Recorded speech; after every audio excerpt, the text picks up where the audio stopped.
cada etapa tú me recuerdas tus promesas a mí.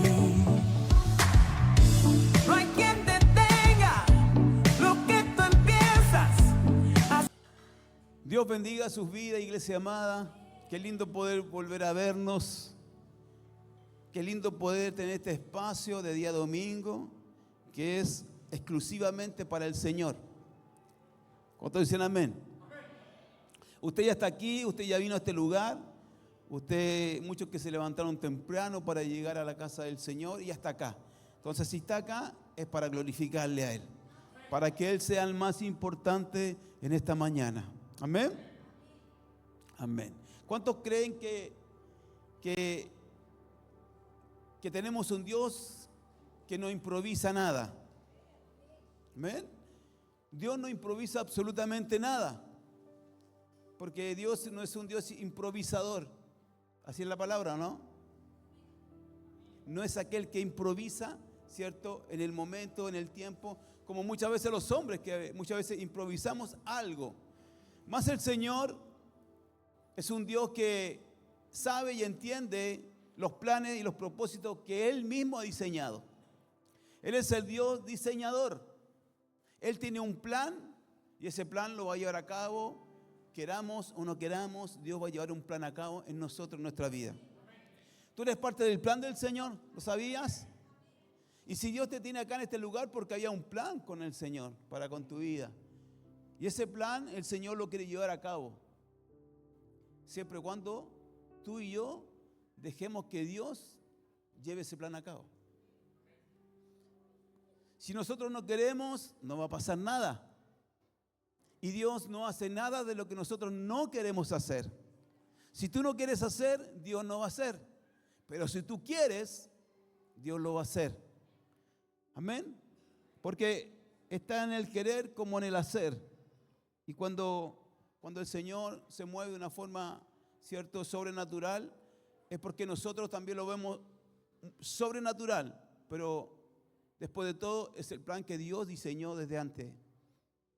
Dice la Biblia que estábamos nosotros diseñados, y el plan nuestro, que el que vivimos, el que estamos, ¿cierto?, está diseñado desde antes de la fundación del mundo. Antes que nuestra madre nos tuviera en su vientre, ya estábamos en el corazón del Señor. Ya estamos en el corazón del Señor. Nosotros estamos diseñados antes de la fundación del mundo. Dice su palabra, que desde antes que el mundo fuera mundo, Dios, antes que Dios hiciera, ¿cierto? En el Génesis, cuando comienza el Génesis, y dice cómo el Señor creó los cielos y la tierra, la luz, las estrellas, el mar.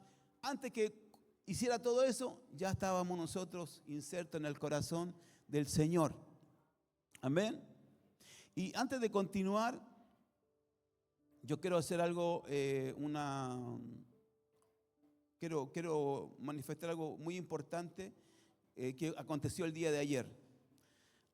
El día de ayer, hubo un tiempo de mujeres. Yo quiero... No aplauda todavía. Yo quiero algo que hagan muy especial. Y yo quiero que las mujeres que estuvieron el día de ayer, que se pongan en pie.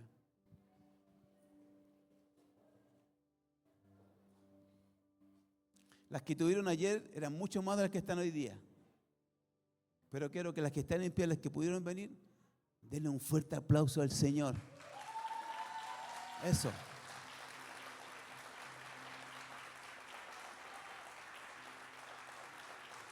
Denle un fuerte aplauso al Señor, porque ayer fue un día glorioso, fue un día extraordinario. Amén. Dios le bendiga. ¿Sabe por qué le digo que se ponga en pie? Porque en realidad lo que sucedió ayer, yo siempre estoy acá, siempre estoy en la casa del Señor, pero ayer por motivos de trabajo no pude estar acá en este lugar.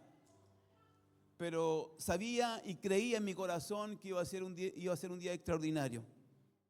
Yo quiero que las que estuvieron ayer, las que se pararon, las que se pusieron en pie, No tengo nada en contra de las que no estuvieron, por supuesto. Pero lo que sí yo quiero destacar algo que es muy importante, es la excelencia con que ayer se hizo la reunión. Ayer hubo una excelencia extraordinaria, digna de hijos del Señor. Y tenemos que ir viendo y acostumbrándonos a la excelencia para con el Señor. ¿Sabes por qué? Porque la excelencia es sinónimo de amor para el Señor. La excelencia es un sinónimo de gratitud para el Señor. Y cada día vamos a ir trabajando en lo que el Señor ha diseñado para paternidad. Porque paternidad no tiene que solamente ser un nombre, sino que tiene que ser un diseño. Y un diseño de un hijo en una casa tiene que ser de excelencia. Todo tiene que ir mejorando, todo tiene que ir avanzando. Así que yo bendigo el día de ayer las mujeres. Bueno, por ahí me comentaron también una palabra también maravillosa que el Señor entregó. Todo lo que ocurrió acá, todo lo que aconteció, realmente fue algo excepcional.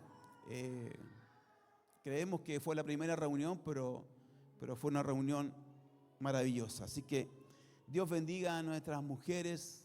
Las mujeres siempre han sido muy importantes para el Señor y seguirán siendo importantes. Pero los hombres no nos quedaremos atrás.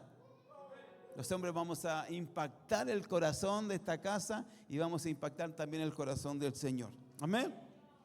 Amén. ¿Y esto es por qué? Porque Dios no improvisa. Porque está todo planificado, está todo hecho, está todo dicho. Es cosa de ver la Escritura y vemos del Génesis al Apocalipsis y vemos que está todo diseñado, que está todo hecho, que están todas las profecías puestas en la palabra del Señor. Es porque el Señor sabe y entendió desde el principio para que nosotros pudiéramos saber que todo lo que Él hace ya está planificado. Entonces tu vida está planificada. Es tanto así que cuando Dios llamó a Moisés, no lo llamó porque se le ocurrió llamarlo. Dios ya tenía un plan y estaba diseñado todo lo que iba a acontecer. Del momento que Moisés, dice la palabra del Señor, que cuando el faraón se dio cuenta que el pueblo de los hebreos, los que estaban en esclavitud, comenzó a crecer a tal punto que había muchos hebreos y se estaban multiplicando en gran manera. Dice que hubo un momento que el faraón decidió mandar a matar a todos los primogénitos, a todos los niños recién nacidos, ¿cierto? De parto, ¿cierto? Para que las parteras, una vez que recibieran al niño, porque tienen que ser varones, al niño lo pudieran ahogar en el río Nilo. ¿Usted lo sabía? ¿Sí? ¿Cierto? Entonces, él quiso de alguna manera frenar el crecimiento de un pueblo que era el pueblo de Dios. Pero hasta ahí el Señor tenía todo planificado, porque dice la palabra de Dios que ahí fue cuando pusieron a Moisés, lo pusieron en un canasto, una canastilla, lo pusieron y lo tiraron por el río para que fuera río abajo. Porque si era río arriba no iba a avanzar nada, sería río abajo. Entonces, cuando Moisés va río abajo, estando recién nacido, dice que se encontró ¿con quién? Se encontró con una mujer egipcia, que era también del reino. Dice que lo tomó, lo guardó. ¿Para qué? Para no darle muerte. Y así fue como se fue desarrollando la vida de Moisés. O sea, los primeros, quiero que usted me vaya entendiendo y me vaya escuchando porque esto es muy importante. La vida de Moisés está dividida en 3 etapas. Cuando nace se va río abajo, cuando lo toman lo rescatan y está los primeros 40 años, está viviendo en el palacio, está viviendo con el faraón y se está criando desde muy pequeñito, como bien lo decíamos, se está criando con el mismo faraón, con Ramsés. Los que vieron la serie se pueden acordar también que tenía mucha similitud con aquello. Entonces cuando él se cría en el palacio, se cría en Egipto, los primeros 40 años él vive en ese lugar. Por lo tanto, él conoció, vivió, ¿cierto? Se desarrolló en el palacio y él conocía todo lo que estaba. Pero dice que un momento él se da cuenta que él es un hebreo. Se da cuenta que él es un hebreo y ve cuando sus hermanos están a esclavitud.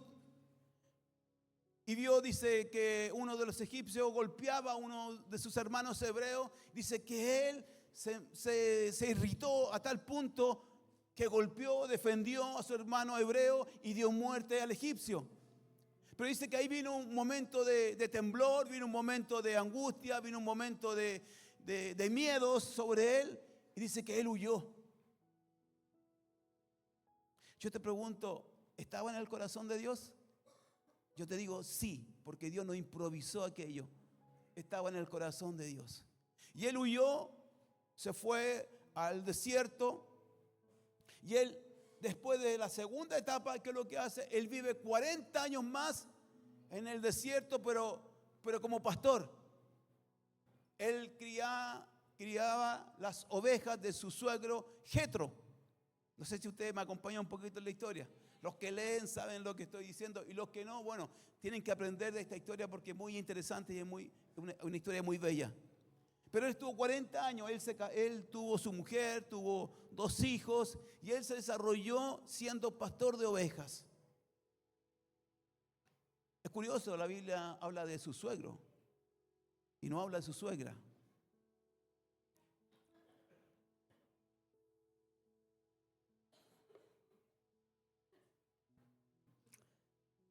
Sigue la historia.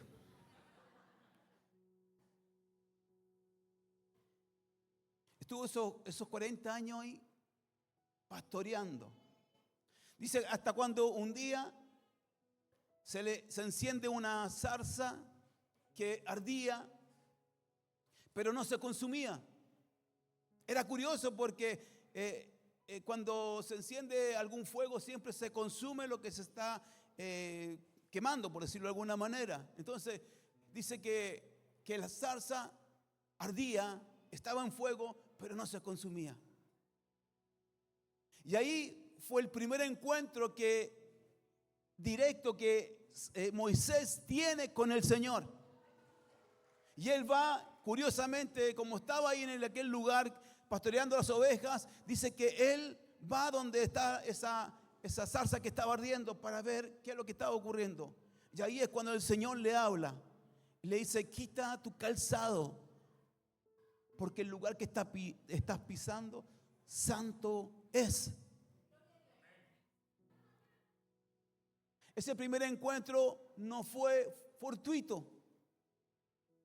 Habían ya de ese episodio, habían pasado la segunda etapa de Moisés, que fueron 40 años más. O sea, quiero decirte que Moisés tenía alrededor de 80 años cuando tuvo el encuentro con el Señor. Un encuentro que, te insisto nuevamente, que no estaba planificado por Moisés, pero sí estaba planificado en el corazón de Dios, porque Dios no improvisa. Y ahí le dice, algo necesito de ti, algo quiero contigo. Y ahí le dice, necesito que estés de mi lado, que estés de mi parte. Y por eso que Dios llamó a Moisés y le dice, quiero que saques a mi pueblo de esclavitud. Quiero que saques a mi pueblo de la casa de servidumbre. Moisés vivió hasta ahí la segunda etapa de su vida. Y yo cuando leía esta historia nuevamente, me daba a entender que es muy parecida a las historias que nosotros hemos tenido en nuestra vida. Cuando vivimos en Egipto, cuando estamos en casa de servidumbre, cuando estábamos lejos del Señor, hasta cuando un día el Señor llegó a nuestra vida. No importando la condición, no sabemos si estábamos pastoreando ovejas de nuestro suegro, o estábamos sentados en la mesa del comedor, o estábamos de vacaciones, o estábamos haciendo algo en nuestra vida. Es como cuando vivimos esa etapa, estando en Egipto. Es cuando vivimos esa etapa donde estamos sin Dios. Hasta cuando Dios se nos apareció en el camino. Hasta cuando Dios se movió a misericordia con nosotros y nos llamó. Y hoy día el Señor le dice a Moisés: quiero que vayas donde el faraón y quiero que saques a mi pueblo de esclavitud. Dice el Señor: tengo un asunto que resolver. Tengo un asunto que debo resolver. Y tú estás metido en mis asuntos. El asunto es que había un pueblo que estaba más de 400 años, que estaba esclavos. Y que era el pueblo de Dios. Y que no sé si merecían o no merecían ser esclavos, pero estaban en Egipto y estaban sirviendo al faraón. Por lo tanto, hay una vida que Moisés vivió, su primera y su segunda etapa. ¿Hasta cuándo? Hasta cuando el Señor lo pone delante del faraón y él consigue, bajo el proyecto de Dios, bajo el asunto que Dios tenía con su pueblo, Moisés logra sacar al pueblo de la esclavitud. Logra sacar al pueblo hacia el desierto. Pero no para apacentar a la oveja, sino que lo saca al desierto. ¿Para qué? Para llevarlo a una tierra que estaba siendo una tierra prometida. Una tierra prometida para sus hijos. Y pareciera que nuevamente vivimos esa etapa. Pero es una etapa que a lo mejor muchas veces no lo entendemos, no lo vemos con nuestros ojos. Moisés nació en Egipto, vivió en Egipto, estuvo ahí en medio del palacio, estuvo pastoreando, pero llegó el momento donde sacó a su pueblo para llevarlo a la tierra prometida. Y es como que nosotros tenemos que salir o ya salimos del desierto o nos salimos de Egipto y nos introducimos en el desierto. ¿Para qué? Para que pudiéramos tener esperanza de vida y poder llegar a la tierra prometida.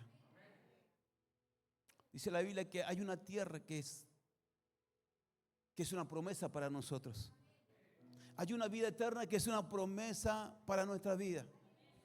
Y el Señor necesita que nosotros logremos entender que Él nos quiere llevar a ese lugar. El problema es que cuando Moisés lleva al pueblo, no todo el pueblo estaba de acuerdo en ir a aquella tierra prometida, porque estaban en el desierto y ellos reclamaban a Moisés y le decían que era mejor estar comiendo ajo y cebolla en Egipto. Y a veces pareciera que aún la iglesia menciona y dice que a veces era mejor estar afuera, estar en el mundo, que estar en el lugar donde el Señor te va a llevar a cosas grandes y poderosas sobre tu vida. Es que a mí me iba mejor cuando no estaba en la iglesia. Es que a mí me iba mejor cuando estaba con mis amigos. Es que a mí me iba mejor. Claro, porque tiene que haber una atracción, porque el mundo tiene una atracción para tu vida. Y yo te pregunto, ¿esa vida será mejor que la que esperamos aquellos que tenemos la fe y la confianza en el Señor? No puede ser mejor. Lo que pasa es que Dios te mete en el proceso. Lo que pasa es que Dios te mete en el asunto. Y a veces tenemos que saber entender el corazón del Señor. Y aquí es cuando el Señor toma a Moisés, lo hace vivir en el desierto. Pero Moisés no entró a la tierra prometida. Y eso no fue un problema para el Señor. Eso no fue un problema. Claro, el Señor le advierte y le dice: por haber desobedecido, no entrarás a la tierra prometida. Pero no fue un problema para el Señor, porque Moisés no se perdió. Dice que cuando llegaron a la tierra prometida, iban a entrar a aquella tierra prometida. Dice que lo llevó a un monte alto y de ahí le hizo mirar aquello que él le había prometido. O sea, no entró a la tierra prometida, pero sí vio la tierra prometida. Moisés lo vio de las alturas. El tema es que nunca pudieron encontrar a Moisés. Nunca pudieron encontrarlo. No se sabe qué pasó con Moisés. Pero hay una cosa que sé y que me lo explica y me lo dice la Escritura. Que Moisés, escúchame bien, iglesia, lo único sé que Moisés era el siervo de Dios. Alguien puede decir, no, es que el Señor castigó. No, recibió la parte que merecía seguramente, pero hay una parte que es muy importante, que seguramente Moisés no conoce, posiblemente, no lo dice la Escritura, pero posiblemente Moisés no conoció la muerte. Pero sí el Señor lo hizo visualizar lo que estaba, la promesa que Él tenía para Él y para todo el pueblo. No todos pudieron entrar a la tierra, porque muchos murieron en el desierto. Y el Señor lo único que quiere es que tú no te mueras en el desierto, porque te sacó de tierra de esclavitud, te sacó de tierra de Egipto, no para morir en el desierto. No te sacó para morir en el desierto. Dios te sacó de esclavitud para que vivieras el proceso y pudieras llegar a la vida que Dios ha prometido para cada uno de nosotros.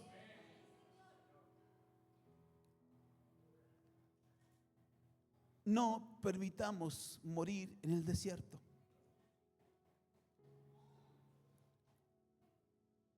Fueron 40 años. A los 80 tuvo el encuentro con el Señor. Y a los 120 años, la tercera etapa, le hizo mirar lo que Él le había prometido.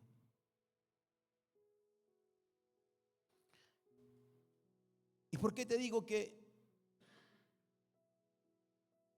el Señor debe tener en un lugar muy, pero muy especial a Moisés?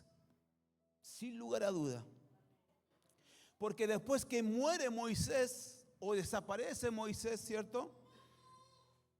Dios encomienda a un hombre que estaba al lado de Moisés. ¿Qué es lo que hizo el Señor? Lo que aprendimos o lo que se nos impartió el día jueves pasado.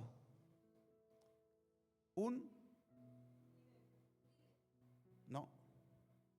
Después que murió Moisés, puso a Josué. ¿Qué es lo que hizo el Señor?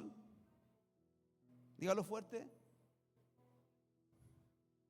El Señor hizo un plan B. ¿Se acuerdan o no? Un plan B. ¿Cuál es el plan B? Todavía el pueblo no llegaba a la tierra prometida. Y el objetivo, el diseño de Dios y el asunto del Señor era llevar a su pueblo a la tierra prometida. Y ocupó este plan B. Y mira lo que dice, yo creo que podemos escudriñar bien esta palabra. Yo creo que la hemos leído muchas veces, pero pocas veces le hemos dado el sabor o le hemos tomado el gusto a esta palabra. Dice su palabra en Josué 1:5. Parte el Señor diciendo, una vez que ya no estaba Moisés, y Él le da, ¿cierto?, la autoridad a Josué. Y le dice, nadie te podrá hacer frente en todos los días de tu vida. Mira qué promesa del Señor. Mira qué interesante esta promesa de Dios que le dice, nadie te podrá hacer frente en todos los días de tu vida. O sea, hay una garantía de parte de Dios para este nuevo líder. Había una garantía a este corazón de líder. Le dice, nadie te podrá hacer frente en los días de tu vida. Como estuve con Moisés, estaré contigo. No te dejaré, ni te desampararé. Yo con esto, a mí el Señor me dice esto.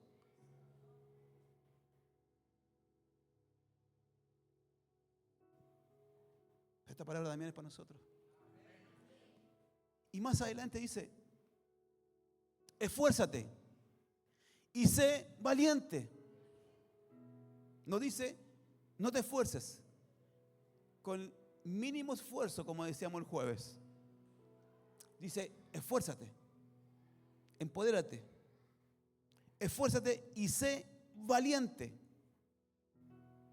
Porque tú repartirás a este pueblo por heredad la tierra de la cual juré a sus padres que le daría a ellos. Es una promesa tremenda de parte del Señor. Es una promesa tremenda de parte del Señor.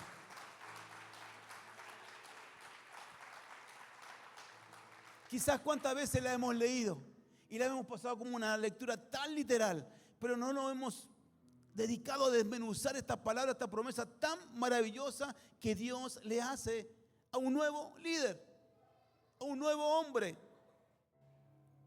Pero mira lo que dice después.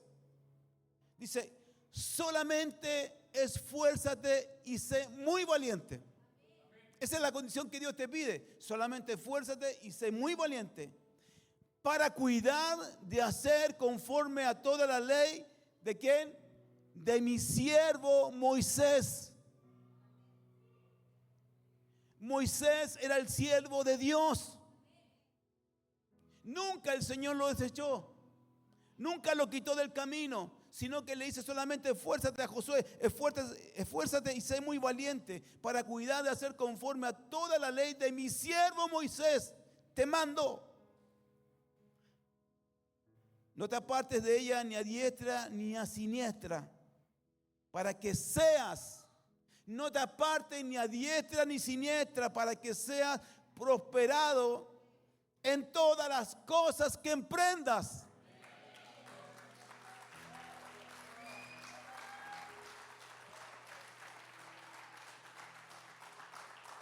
Mira qué palabra, iglesia. Mira qué palabra.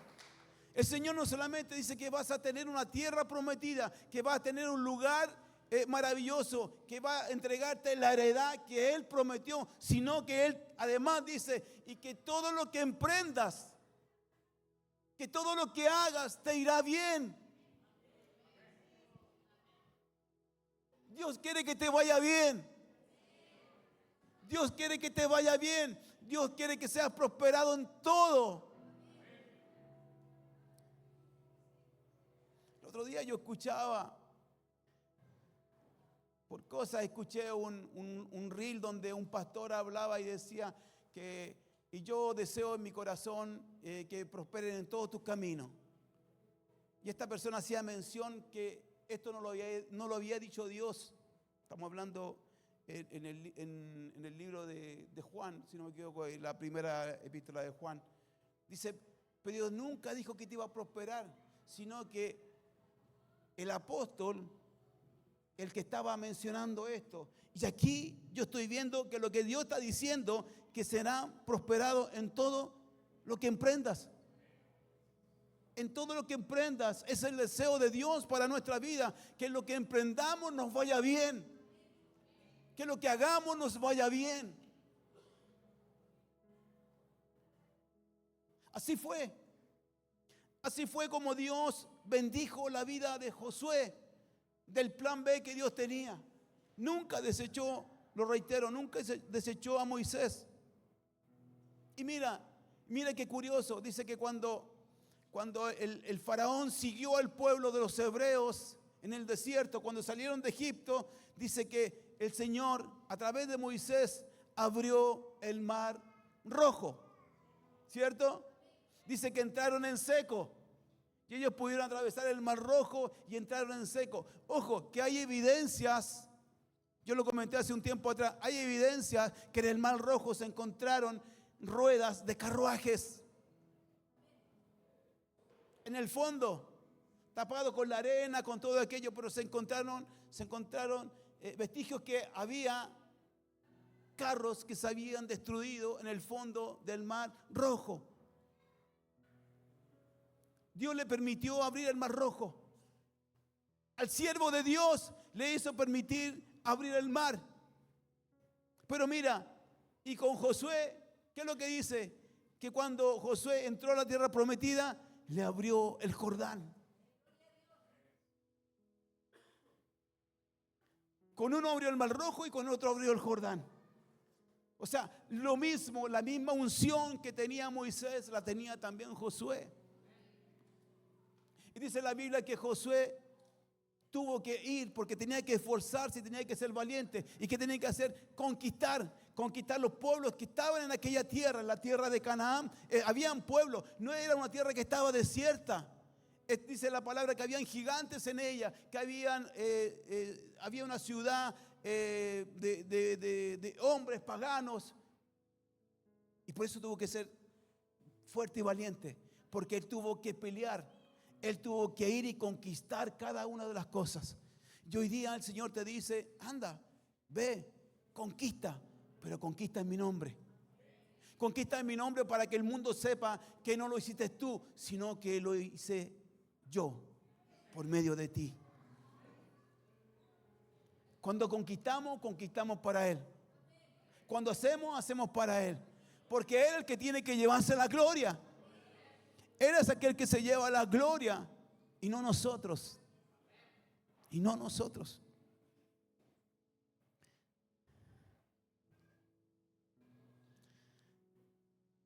Mira, esto es muy importante lo que te voy a decir. Nosotros tenemos que tener un corazón que agrade el corazón de Dios. Y no tenemos que tener un corazón que agrade al pueblo. Que tenemos que ser simpáticos muchas veces, tenemos que ser simpáticos muchas veces, ¿cierto? Porque es parte de la esencia de un hijo de Dios.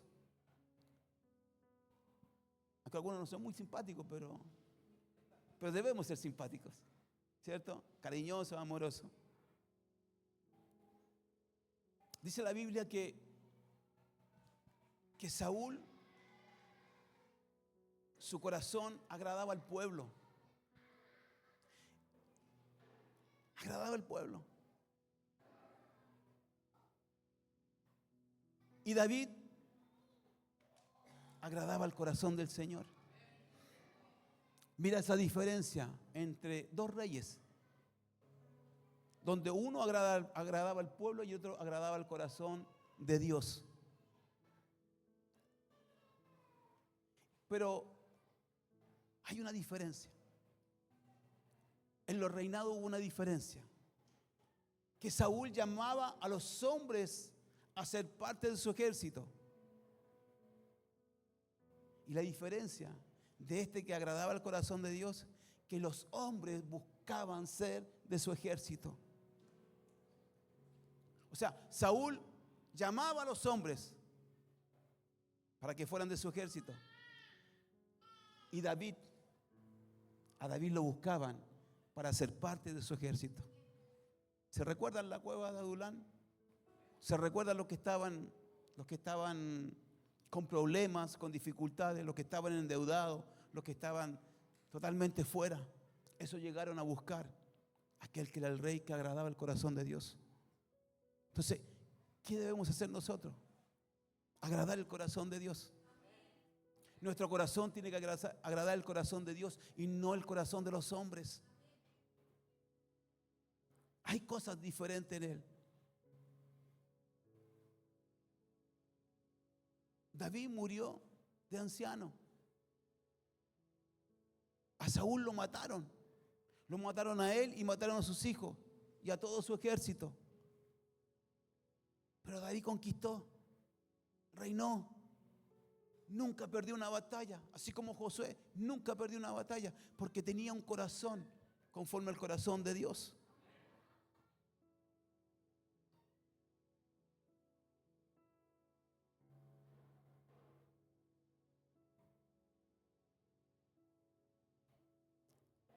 Dios siempre está en el asunto. Y quiero decirte algo hoy día, iglesia. Dios aquí está en el asunto. Dios está en el asunto de paternidad. Dios está en tu asunto. Por algo que Dios te tomó, es por algo que Dios te trajo, por algo que hoy día quieres servir al Señor en la casa del Señor, en la casa que Dios diseñó. Somos un resultado de lo que Dios ha querido construir en nosotros. No estamos por casualidad. Él está en el asunto. Dios está en tu asunto. Dios está en tu casa. Dios está en tu trabajo. Dios está en tu emprendimiento. Dios está en tus sueños. Dios está en tus pensamientos. Dios está en el asunto. El problema está en que muchas veces no queremos hacer partícipe a Dios en el asunto. Si Él no es el Dios que improvisa, tu vida no está improvisada, sino que tu vida está siendo ejecutada por la buena voluntad de Dios. Y usted me puede decir, pero pastor, entonces si me ha ido mal, ¿será que el Señor quiso que me fuera mal? Y yo te pregunto, ¿y realmente has hecho las cosas que Dios te ha dicho?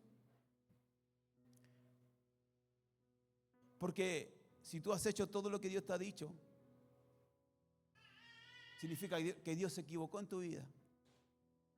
Y yo no creo que Dios se equivoque, porque sí tiene todo planificado. Por eso que cuando le decía a Josué, nadie te podrá hacer fuerte, nadie te podrá hacer frente en todos los días de tu vida, en todos los días de tu vida. Como estuve con Moisés, también estaré contigo. No te dejaré ni te desampararé. Dios no te ha dejado y tampoco te ha desamparado. Somos nosotros los que hemos dejado al Señor de lado. Hemos sido nosotros los que no hemos invitado al Señor a nuestros proyectos. No hemos invitado al Señor en nuestra familia. No hemos invitado al Señor en nuestro matrimonio. No hemos invitado al Señor al cuidado de nuestros hijos. No hemos invitado al Señor que sea parte también de lo que el llamamiento que Él ha tenido para con nosotros. No lo hemos dejado al Señor. No hemos dejado que el Señor se involucre con nosotros. Somos nosotros los que no hemos querido, porque su palabra dice que no nos dejará ni tampoco nos desamparará. Él nunca nos ha dejado. Entonces, si tú me preguntas nuevamente, pastor, es que me ha ido mal. Y yo te pregunto, ¿y hemos hecho las cosas como Dios ha querido? La respuesta es clara. No. No he hecho lo que Dios ha querido. No ejecutes proyectos sin Dios. No ejecutes proyectos si Dios no está.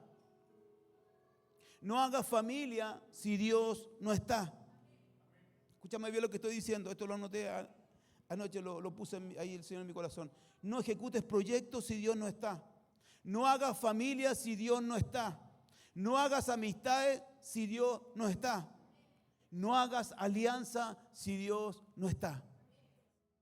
Es una recomendación. Es una recomendación.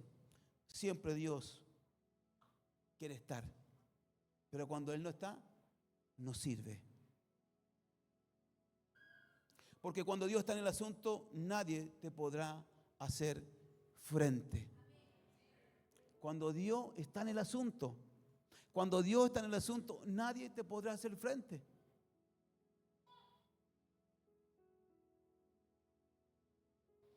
Hay una palabra que está en Daniel. Dios estaba con Daniel, sin duda. Pero Daniel tenía algo muy particular, que él dejaba que Dios estuviera en su vida. Dios dejaba que Daniel estuviera en su vida. Dios dejaba que Daniel estuviera en su vida. Daniel quería la presencia del Señor. Dice que Daniel fue llevado a Babilonia, porque dice que los babilónicos llevaron lo mejor de Israel, y dentro de lo mejor que había, se llevaron a Daniel, a sus amigos. Pero Dios estaba en el asunto. Dios estaba con Daniel, y Daniel buscaba al Señor de mañana, de tarde y de noche. Hasta cuando llegó un edicto donde dice que todos tendrán que inclinarse delante del rey. Y Daniel, como sabía que estaba en los planes del Señor y sabía que él buscaba de Dios todos los días, él se negó a estar bajo los pies del rey. Y generaron un edicto, los sátrapas, todos aquellos que estaban en ese lugar, generaron un edicto ¿para qué? Para hacer caer a Daniel. ¿Y qué pasó? Daniel fue castigado. Daniel fue llevado al foso de los leones. Y lo pusieron ahí en el foso de los leones. ¿Para qué? Obviamente, para que los leones disfrutaran, ¿cierto?, de la carne de Daniel. Pero estos sátrapas no se dieron cuenta, no sabían que Daniel era parte del proyecto de Dios. Dice que cuando lo metieron al foso los leones, por más que se saboreaban, porque en aquellos tiempos eran leones que estaban preparados para comerse a los hombres. Y por más que se saboreaban los leones y rondaban a Daniel, no pudieron hacerle nada. Y el rey que tenía por estima, mira, el rey babilónico tenía por estima a Daniel y él creía en el rey, en el Dios de Daniel. Él, curiosamente, al otro día va a ver a Daniel, si es que estaba Daniel. Y él le gritó: Daniel, Daniel, ¿estás ahí? Aquí estoy, rey. El Señor le tapó la boca a los leones. Era porque Daniel buscaba de Dios, porque tenía el corazón de Dios y porque él estaba en el asunto. El Señor estaba en el asunto y pudo salvar a Daniel del foso de los leones. Y no solamente del foso de los leones, sino que también el Señor pudo cubrir a los amigos de Daniel, a Sadrach, Mesach y Abednego. Ellos fueron metidos en un horno que lo calentaron 20 veces más. Dice que cuando entraron los amigos de Daniel al horno que ardía, dice que los hombres cuando los metieron al horno, los que metieron a los muchachos, los metieron al horno, dice que ellos fueron calcinados, porque era tan fuerte el calor, el fuego que había ahí, pero a estos chicos no les pasó nada. Y estuvieron en el horno de barro, y dice que cuando miraban de lejos, miraban el horno de barro, dice que no habían 3, dice que habían 4. Y que uno era semejante al Hijo del Hombre. Porque Daniel, semejante al Hijo del Hombre, dice que no eran 3, que eran 4 los que estaban en el horno. ¿Sabes por qué? Porque Dios estaba en el asunto. Y como estaba en el asunto, también estaba en el horno para que ellos fueran quemados. Siempre ha estado en el asunto el Señor. Siempre ha estado en el asunto, siempre ha estado en un proyecto. El libro de Juan narra una historia que no la voy a leer, pero quiero comentársela. Jesús era el gran amigo que tenía Marta, María y Lázaro. Era una familia que estaba en Betania. Era una familia como usted y como yo. Familias en casa que recibían al Señor de vez en cuando y eran sus amigos. No sé si usted recibirá al Señor de tiempo en tiempo, lo recibirá en su casa. Y eso me refiero cuando usted ora al Señor, cuando usted le da la gracia al Señor por lo que ha hecho. Eso es recibir al Señor en casa. Ellos tenían la gran bendición de traer a casa a Jesús, Marta y María y Lázaro. Pero dice que un día Lázaro enfermó y enfermó de muerte. Enfermó de muerte Lázaro. Y después que pasa la historia, dice que sus hermanas mandan a unos mensajeros donde estaba Jesús, que estaba en Belén. Esto acontecía en Betania. Y dice la palabra de Dios que manda a estos emisarios y le dicen, mira lo que le dicen. Dice, el que amas está enfermo.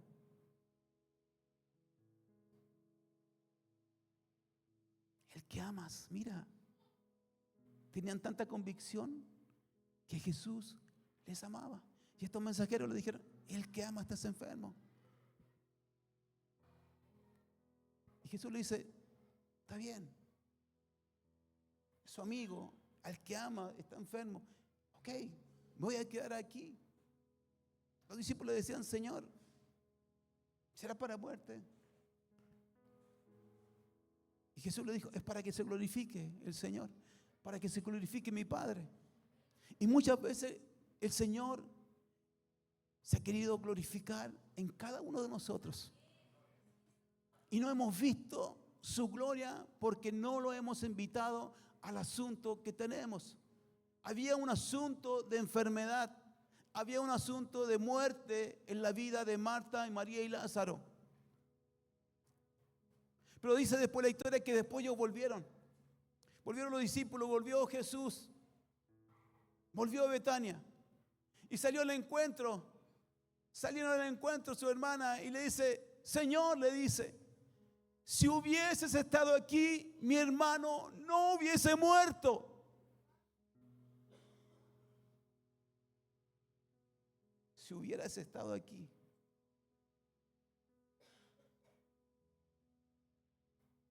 Jesús estaba en el asunto.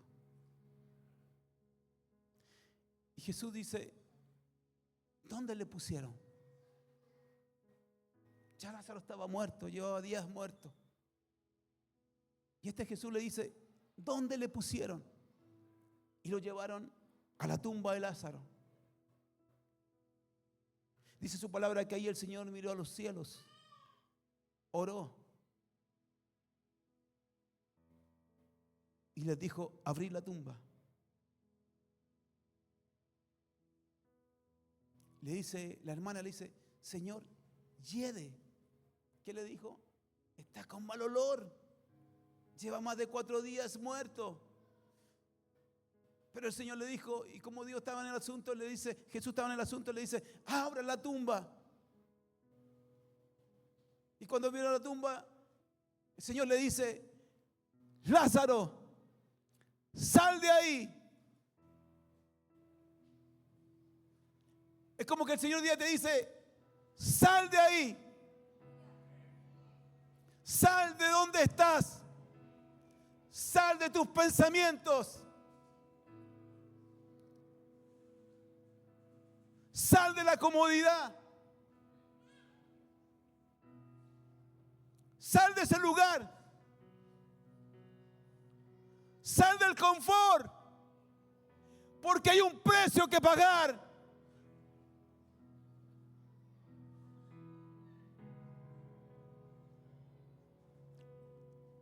Así que cuando él llama a Lázaro,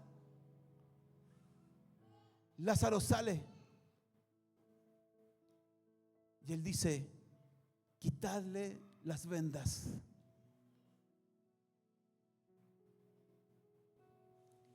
Dios siempre quiere estar en el asunto. Dios siempre quiere estar en el asunto. Dios no quiere perderse nada de ti. Dios es el más interesado en poder vivir y mirar tus logros. Pero tus logros tienen que estar bajo la mirada del Señor. Tu proyecto debe estar bajo la mirada del Señor. Tu familia tiene que estar en la mirada del Señor. Hay asuntos que tienes que resolver. Hay asuntos que tienes que resolver, pero deja que Dios se meta en el asunto.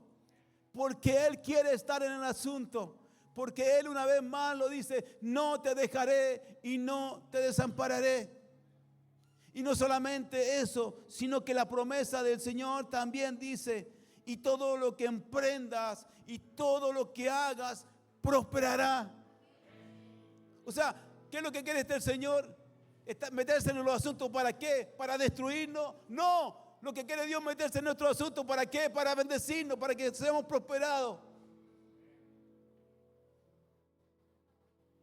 A no todo el mundo le va bien, y eso tú tienes que saberlo. Pero con lo que tengo me basta. Con lo que soy me basta.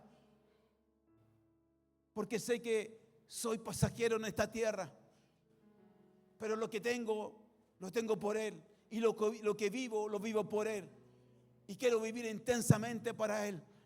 Porque sé que en Él están todos mis proyectos. Porque Él está metido en todos mis asuntos. Quiero que te pongas en pie, iglesia. En cada etapa tú me recuerdas tus promesas a mí.